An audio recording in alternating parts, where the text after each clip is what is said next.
Let's talk about ninjas for a second. Ninjas were supposed to be messengers that, take a message from one town to another town in the shadows and they don't get caught. They're like freaking kung fu spies. And that's why they make movies about them. Hey GQ, I'm Lewis Tan, and today we're going to be reviewing some fight scenes. This is The Breakdown.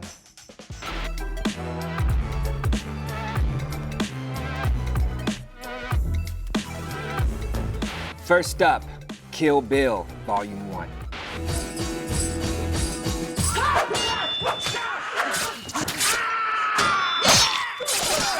So yes, this is arguably one of the greatest fight scenes of all times. Kill Bill, the Crazy 88, Uma Thurman. So the fighters here in Kill Bill seem very well trained. Some of the Crazy 8 seem a little crazy and a little messy, I should say. The way that they hold the katana, they're kind of flustered, they're scared, and but that's part of the character that they're playing. Uma Thurman, on the other hand, seems very focused, very calculated, and very precise.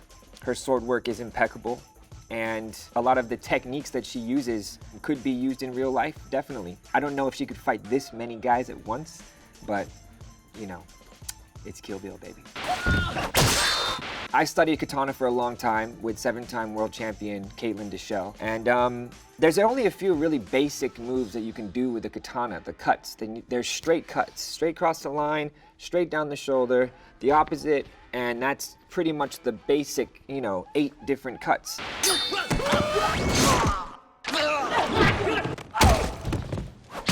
So the fighting style of the katana is very unique in a way that, for instance, if I'm boxing, I'm gonna slip a punch and I'm gonna throw another punch. It's difficult to slip a katana.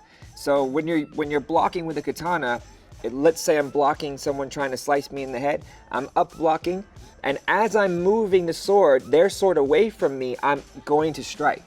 So it's kind of like a mixture of attacking and defending at the same time. And what's very unique about this is when you hold a sword, you want to hold it in this hand like this, and you want to hold the bottom with your pinky at the very bottom of the sword like this. And what you want to do is you want to do a push and pull motion. So as you're pushing, you're pulling at the same time. That is what creates the power. And in Japan, if you did something wrong or you disrespected your clan, they'd cut your pinky off. So everybody knows about the Yakuza losing their pinkies, right? Well, the reason why they were losing their pinkies is because they needed the pinky to hold at the bottom of the sword. And without that, you can't generate as much power. So then they would be essentially defenseless. And in Japan, they would test the katanas with prisoners to see if it could cut through you or not. And if it could cut all the way through you in a slice, then they would get a stamp of approval. To fight multiple people at once, especially when they're surrounding you in a circle with swords, yeah, it's not likely that that's gonna happen, unless you're Uma Thurman. Next up, Paul W.S. Anderson's 1995 Mortal Kombat.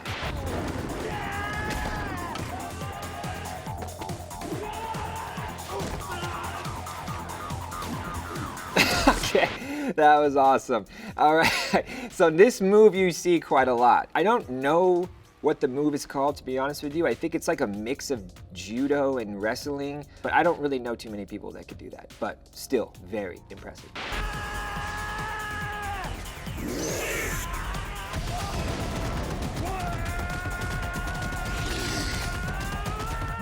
Classic Liu Kang bicycle kick. I mean, come on. I've been doing martial arts a long time. My father is a national champion, and I have never seen a bicycle kick work in real life. The thing is about torque and force. So once you're up in the air, you can maybe only get about 2 kicks in before you're gonna start, gravity is gonna start, pulling you down. And that's gonna be a problem. How are you gonna generate the torque? So yeah, the bicycle kick, maybe you can do 2, pop out, and that's it. So if anybody out there, I don't recommend this, but if anybody out there is flying through the air and doing a kick, like a bicycle kick, and you're going to fall to the floor, you know you're gonna fall. There are ways to break your fall. So there's a lot of different styles of martial arts. Kempo is one of them, where they teach you specifically about how to fall, how to break your fall, and how to land on the floor properly. Using your arms to slap the ground, to absorb some of the momentum, or landing on a certain part of your back where it's not going to, break your back. So yes, there are ways to fall. And that's a very good thing to learn. This movie means a lot to me personally, not just because, you know, I'm in the new Mortal Kombat, but it just represented an Asian American, you know, in a leading role that was very unique at the time. I don't think that there was many of those that I could really look up to as a kid. Obviously, we have Bruce Lee and Jackie Chan, and you know, but even Bruce Lee had to go to Hong Kong just to get noticed before he came back to America. Those things are discouraging when you're young, to not be able to look and see yourself on screen. And it was one of those things where I always wanted to make a change and make a difference. Now I get an opportunity to do that. So I'm very proud of that. And this movie was one of those big inspirations for me. Next up, Yip Man 3.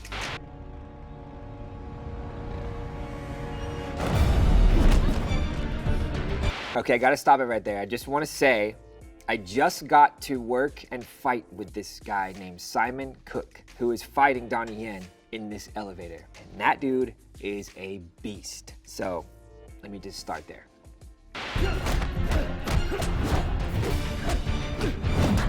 So, Simon is from Thailand, and I was just filming there with him, like I said, and he's a great Muay Thai fighter. So you can see a lot of the Muay Thai techniques that he's using with the elbows and the knees, and close range, that is your best weapon.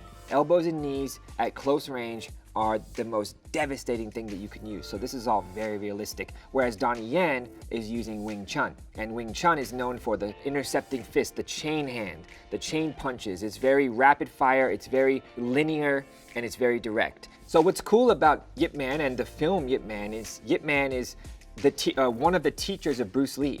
And what Yip Man would do is Yip Man would hold these sparring matches. I wouldn't call them sparring matches, they were just fighting. On top of the rooftops in Hong Kong.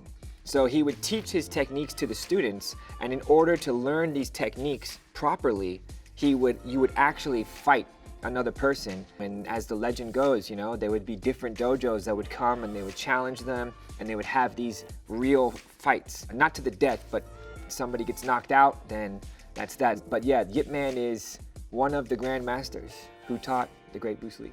Next up, Batman.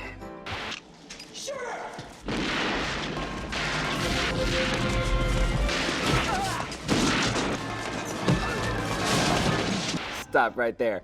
Okay, many things to say about this. I'm very giddy to talk about Batman because Batman is a very unique film for me. This is where my father got his big break. My father, who is a martial artist and a stuntman and a fight choreographer, he taught me the love of this game. This is one of his first films.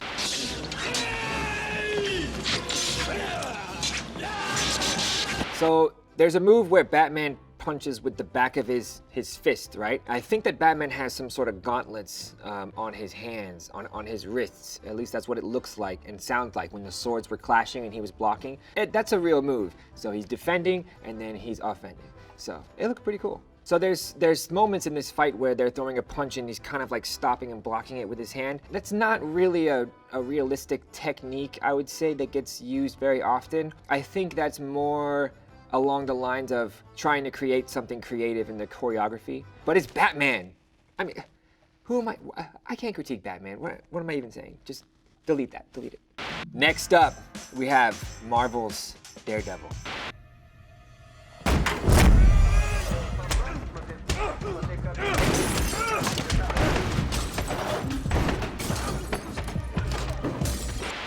I'm gonna stop it right there. This scene is phenomenal. It's very difficult to do what these guys are doing, which is creating a long piece of fight choreography that's almost like a play. In order to get this done, you have to memorize every move and everybody has to be perfectly on point every single time.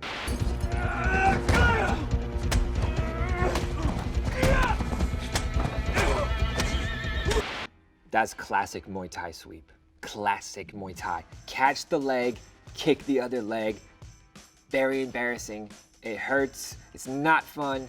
So in this fight scene, they use quite a bit of different things. I saw some judo throws. I saw some jiu-jitsu chokes. that turned, he got slammed against the wall while he was trying to guillotine somebody. We have some Muay Thai techniques. We have a Muay Thai trip. We have a front flip onto someone's back. I don't even know what that is. That's just crazy badass. There's many different styles involved in this fight, and I think that's what makes it kind of unique. But also, there was just kind of like that brawling energy where just people are just throwing right hands, and he's tired, and he gets blocks and just another right hand, and he's tired.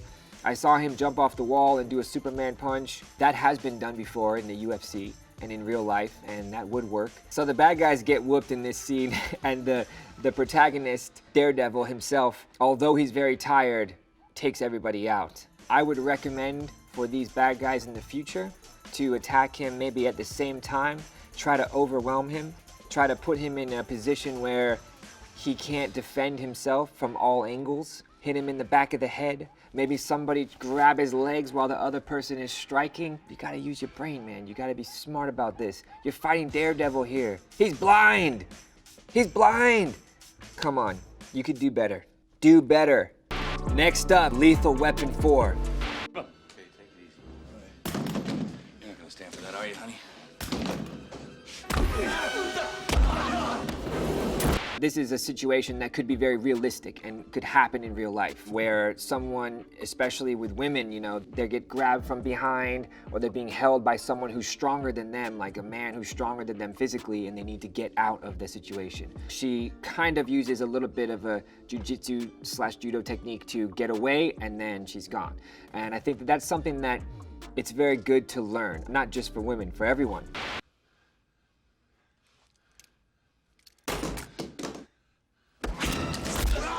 So he took the barrel off of his gun. That's how fast he was. That's insane. I don't think that that's very realistic, but it looked really good. It looked really believable. So when doing martial arts in real life and fighting in real life, a lot of people don't even know what it feels like to get hit in the face. It's an interesting feeling. It's obviously not a good feeling, but it's interesting in a sense. I'm talking about in the ring. It's interesting in a sense where you feel empowered because you understand that you're not gonna die, and it's not the end of the world to get hit. Obviously, it depends how you get hit and where you get hit, but let's say, for instance, for me, when I was fighting kickboxing matches, one time I was in a match fighting a guy who was older than me and more experienced, and he did a spinning back fist, and it just connected clean, and I just saw white, and I heard a beep, and I just covered up into like a ball and tried not to show that I was too injured, but he knew he rocked me. And next thing you know, he was jumping on me and he was trying to end the fight, which he didn't. But it was still very painful and shocking. But what it does teach you is that you can come back from these things, and you can overcome these moments, and you can come back stronger. That's something that I've used in my life a lot, whether it be just as a man or in my work as an actor or in my work fighting. It's teaching me how to overcome. Next up, Wu Assassins.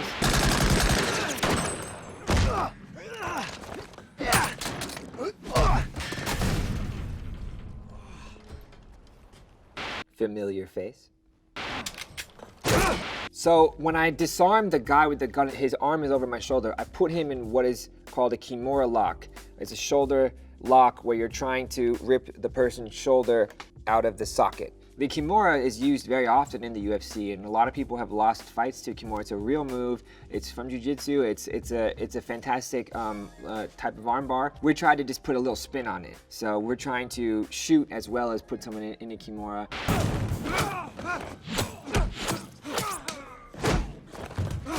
And that is how you take down two people at once, realistically. And this platform that we were fighting on was an old wood, like a wood mill. It is not a fake set. This is a real set. If you got hurt on this set, you had to go straight to the hospital to get a tetanus shot. There was a few of us that got cuts, and there's just like old rust. Everything you don't want in a fight scene was here in this location, but it looks fantastic.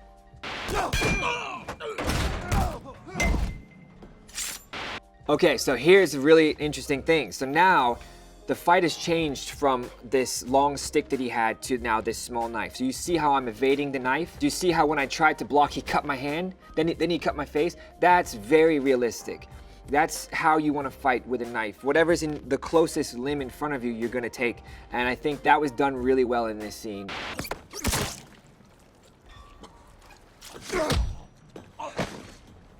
The knife fighting, when I'm moving around the knife, all that stuff I think is very authentic. Once the knife is in his stomach and I knee it in his stomach, that was just a little flair for fun.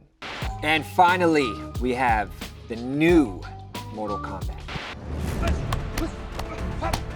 I'm just gonna stop it right off the bat and say that this sand, if this sand gets in your eyes, it's gonna be a problem. And it got in my eyes a few times. And man, my eyes swelled up like Will Smith in Hitch. It's not fun, it's dirty.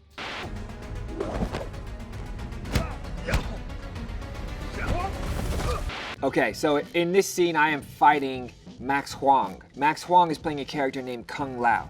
He's a Shaolin monk who does a lot of wushu. That's the style that he does. Max Huang is part of the Jackie Chan stunt team. One of the most famous stunt teams of all times. You ain't just walking into that team. You have to earn your place there. Everyone on that team is top martial artists, stunt people in the world.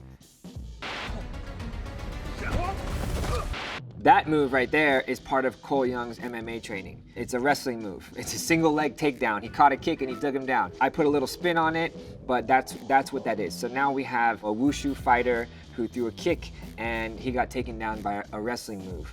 So now Cole thinks that he thinks that he has this in the bag. Let's continue. When you see Kung Lao do that with his hat, you know it's about to go down. The poses that we take in the middle of these fights are very different. My pose, my style was just kind of straight up Muay Thai, boxing, you know, MMA guard style. My hands are like up guarding my chin. This hand is here so I could throw a nice clean jab, and this one is here so I could protect my face as I'm fighting. When it comes to Max's style, or Kung Lao, is more of a wushu fighter. He's more long and wider range. This is just an attribute to just different techniques and different styles. Sometimes you'll see Muay Thai fighters with a long guard, as they call it, which is my hand is stretched out a lot further to keep my opponent. You can jab a little bit quicker, but you're not gonna generate as much power. Obviously, boxers wanna keep their hands super close to their face and tight so they can guard their chin and they can generate those massive hooks.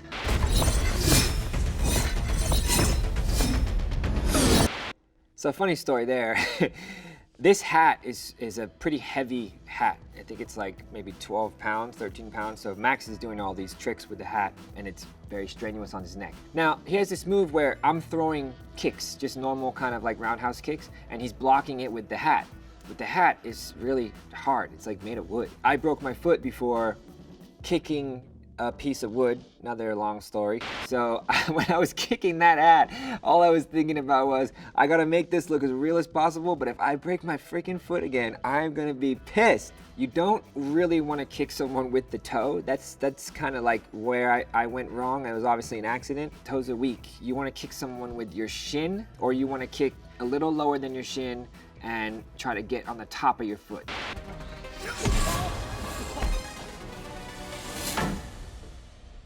And that's that.